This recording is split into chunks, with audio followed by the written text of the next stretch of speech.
All right. So last time we talked about the Congress of Vienna and the Concert of Europe and how conservatives in the early 19th century wanted to maintain order and prevent another French Revolution, right? But what was this disorder they were pushing back against? What were they so scared of, right? Well, they were afraid of this ideology called liberalism, which was really a descendant of the Enlightenment and the American Revolution and the French Revolution. And so today what we're going to do is we're going to look at how conservatives tried to maintain order at home in Britain, France, the German states, and Russia. And we're going to look at how liberals pushed back against that during the early part of the 19th century. All right, well, before we do that, first we have to define liberalism. So as we know, the dominant ideology in the 19th century was conservatism. Its main enemy is going to be liberalism.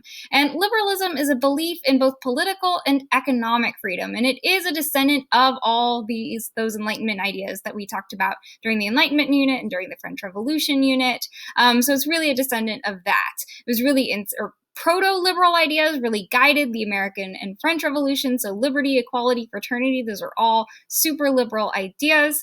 And during the Industrial Revolution, so here's the intersection between what we're talking about now and what we talked about during the first part of this unit, liberalism was really embraced by the growing industrial middle class. So some workers embraced it, though as we'll find out, they turned towards a different ideology. So as the industrial middle class grows, so does support for liberalism. Liberalism is also really associated with another growing ideology during this time, which is nationalism, right? We talked a little bit about nationalism during the French Revolution. Nationalism is the idea that your country is special and unique and that it should decide its own destiny. So you can see why it kind of mixes well with liberalism. Liberalism is all about the sort of idea that I should be free to decide my own destiny. And then so should my nation. My nation should also be free and be able to decide its own destiny and its own identity, right? Now, liberalism has two really key pieces. There's political liberalism and there's economic liberalism. So we're going to talk about political liberalism first. So there's a really strong emphasis on liberty. It's in the name, especially civil liberties. So these are things like freedom of speech, freedom of religion. These are key freedoms that you hold that no government should take away, right? Or can take away. These are those natural rights. Liberals favored either constitutional monarchies, so they weren't necessarily opposed to monarchy, they just didn't like absolute monarchies, and they believed that monarchs should be bound by a constitution, and they also liked republics, right? So the United States, that's a republic, it's bound by a constitution. Really the key idea here is that people should have some say in government, and that there's some sort of constitution that prevents the government from running roughshod over people's freedoms, right? Liberals also believe that everyone should be equal before the law, so some people shouldn't be like exempt from ever going to prison, right? The king shouldn't just be able to pardon himself or something like that.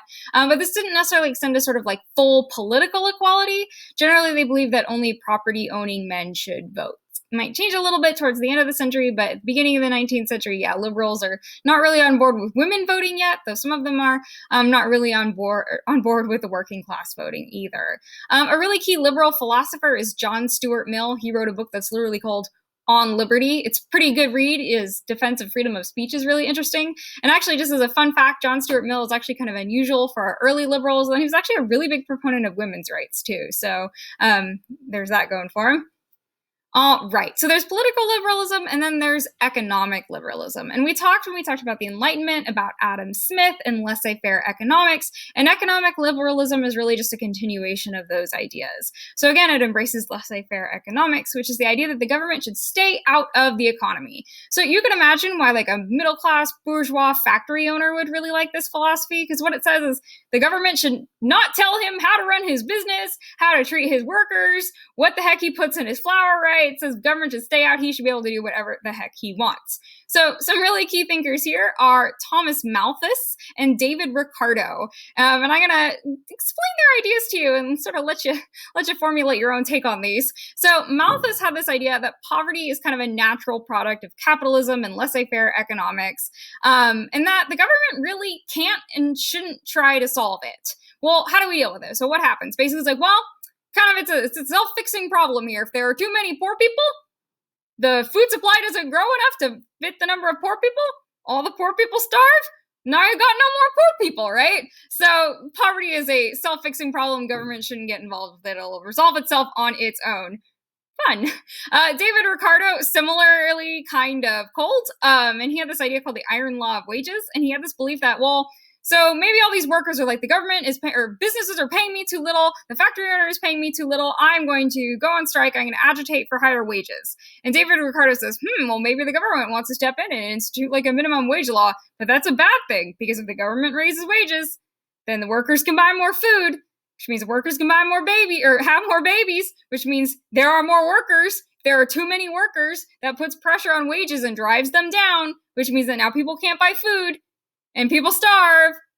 Problem solved.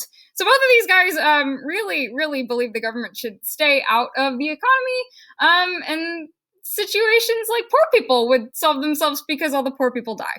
So interestingly enough, you might have heard this, again, like conservatism, liberalism is applied to modern politics in the United States. But what's interesting about that is it's actually changed a lot again, just like conservatism has. So a lot of people who call themselves liberals in the United States today, like the majority of the Democratic Party, not really big fans of economic liberalism, which I would say that's a positive thing. I don't like poor people starving, but hey, you do you. All right. So now let's look at some specific examples of different countries and how conservatives responded to liberals, or at least responded to discontent within those countries, right? Because again, sort of the whole idea here is that conservatives are trying to maintain order. They don't want the French Revolution to happen again, right? Well, let's look at Great Britain first. We got to do a little bit of contextualization here. We haven't talked about them too much. We know that they're a constitutional monarchy, right? Parliament holds a lot of power, but Parliament is kind of split into two groups. We got the House of Lords, which is the aristocracy, and then we have the House of Commons, which is the gentry. So those are non-noble, wealthy landlords. So I want you to think about this here. Who's missing? What classes are growing? And what classes are not represented in Parliament, right? Well, we don't have working class people, and we don't have this rising bourgeoisie. Where did they go? How do they feel? So Parliament is dominated by two major factions. We got the Tories, who, if you follow UK politics today, that name is still used. So just today, as back then, these are the Conservatives. So back then, these were the landed elite, and they dominated the government until about 1830. Now their challengers are the Whigs, who are less conservative. They're not really liberal, but they're more in favor of reform, and they are dominated by the landed elite. But they're also becoming increasingly popular with the middle class. They're not fully liberal, but they're kind of flirting with it a little bit. They're not super conservative. All right. Now, there's rising discontent in Britain, and unlike actually other places in Europe, this isn't so much a liberal conservative issue as it is a working class rich people issue. Because as you can imagine, the IR is furthest along here, so that's going to create some tension between the rich and the poor.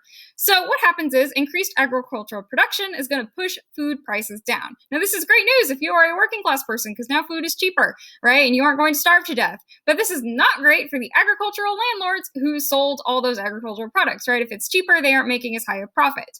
So what do the Tories do? Remember, the Tories are in charge. So they pass tariffs on foreign grain. These are called the corn laws. You saw those mentioned in the Manchester documents, which pushed grain prices higher. And what does this do? This makes working class people really upset and really angry. So if you consider the people in the countryside, I mean, life's just going sort of the way it always has for them. People in the cities living in these awful, smelly, tiny one-room huts, right? Well, now food's really expensive. Now people are starving. So they protest, right? What do the Tories do? They violently repress a revolt in Manchester. As you can imagine, life is really bad in Manchester for working class people, and now food prices are rising, so of course it breaks out here. The revolt kills 11 people. This is called the Peterloo Massacre. And what the Tories do is they're like, you know what? This is a sign of things to come. They limit further protests, and they limit free speech. All right, now let's talk about France. So France, as we recall, right, they have really kind of turned back the clock to all the way before the French Revolution. We've got a Bourbon on the throne again. This is Louis XVIII. Louis XVIII, though, he's kind of a moderate, and he realized that he really couldn't turn back the clock all the way, so he couldn't get rid of every revolutionary or Napoleonic achievement. So he decides to strike some compromises. So he maintains the Napoleonic Code, which is that legal code that Napoleon put in place. And he actually creates a parliament that's really similar to Britain. So it's bicameral. It's got two houses, an upper and a lower house. But Louis XVIII runs into that problem that a lot of moderates do, and that he's not liberal enough for the liberals, and he's not conservative enough for the conservatives. So everybody's mad. So liberals want more reform. They want greater freedom. They want political equality, or more political equality. And then conservatives are like, no, we restored the monarchy for a reason, right? We want it to be like what it was before the French Revolution, right? So the conservatives, who in France are called the ultra royalists or the ultras, they want to basically turn the clock all the way back. All right, Louis is succeeded by Charles X, and he is much more conservative than Louis. So he kind of rolls back some of those liberal policies instituted by either Napoleon or the Revolution. So what he does is he gives, or Charles X rather, he gives money to aristocrats who lost property during the Revolution. He gives the Catholic Church a lot more power. Specifically, he gives them control over education. And then in a classic move that we will see actually often throughout the 19th century, the Parliament exists and he's like, what? I don't have to listen to Parliament. And he just dissolves them when they wouldn't meet his demands. And he called for new elections. And what did this do? Well, this is France. How do you think they react? People are very angry. And once again, France finds itself in 1830 on the brink of yet another revolution. So we will come back to this next lecture. All right, now let's talk about the German state. So we're talking about a lot of different people when we talk about the German states here. So we mean Austria, Prussia, and then the German Confederation, which is that kind of buffer state that was created in Central Europe as a way to sort of like surround buffer between France and Prussia and Austria. Metternich is still a really big power player in the region, so that actually helps tamp down things a lot because everyone's like, ooh, can't bug Metternich, he's in charge. Prussia is actually a little bit different than Austria. Austria is much more conservative. And initially, it seems like Prussia might actually be kind of liberal because they actually kept a lot of the reforms instituted by Napoleon. They liked some of them. But eventually, Prussia kind of sees who is the power player in this region, Austria, and they fall in line with Metternich's conservative policies and they don't really pursue any further reform. Now, Germany is really interesting, or the German states rather, because nationalism and liberalism are very closely linked here. So a lot of the people who are nationalists want to see a unified German state. So they don't want just the German Confederation, they want all the German-speaking peoples in Central Europe to come together and then become Germany.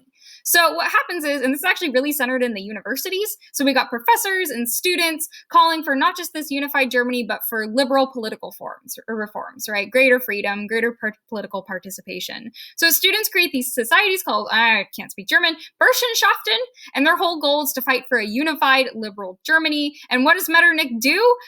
He issues these documents called the Carlsbad Decrees, which close the Burschenschaften, censor the press, and limit the freedom of universities. So he basically cracks down on liberalism and nationalism and drives them underground, though they will come back. As you can see, kind of the key theme here is we're seeing revolts being repressed, liberalism being repressed, but you can only drive that underground for so long. All right, now let's take a look at Russia. So Russia is actually kind of similar to Prussia in this, is again, Napoleon came through and had kind of hit them pretty hard, but it seems like they might actually liberalize a little bit under the rule of Tsar Alexander I. So Alexander I pursued a series of reforms after being defeated by Napoleon. So he kind of looked at that and he's like, hey, why not? You can't defeat him, join him maybe. So he relaxed censorship, he reformed the educational system. But again, a lot like what happened with Prussia, during the Congress of Vienna and shortly thereafter, Russia kind of looked at Austria and they're like, yeah, we can tell who's in charge here. We're not going to push back against that. But again, that doesn't really stop the rise of liberalism. So in Russia, again, we see another, sort of like what we saw in Prussia and the German states, liberals start to form these societies and they oppose the Tsar. They want to see greater freedom. The most notable of these is called the Northern Union. So Alexander I dies in 1825 and these liberals see, they're like, hey, regime change. Nicholas I is going to succeed him. Maybe he will be open to our demands. And so they start getting a little more chatty. They start pushing it back a little bit more. And Nicholas I is like, oh, no, thank you. So the liberals stage a revolt called the Decembrist Revolt. Nicholas I brutally suppresses that. And not only that, but he actually takes it even a step further than what happens in the German states. So he strengthens Russia's censorship and the secret police. And not only does he do that, but he kind of offers Russia up. He goes to the other states in, the Congress of Europe, and he's like, hey guys, if you have a revolution, I just suppressed one, so call on me if you need help, and I will suppress your revolutions. So we're going to see that become a trend throughout 19th century Europe. Russia's going to come in and be sort of the muscle if you want to suppress a liberal revolution. All right, so there we go. There's Nicholas I, and then there's a painting of the Decembrist Revolt.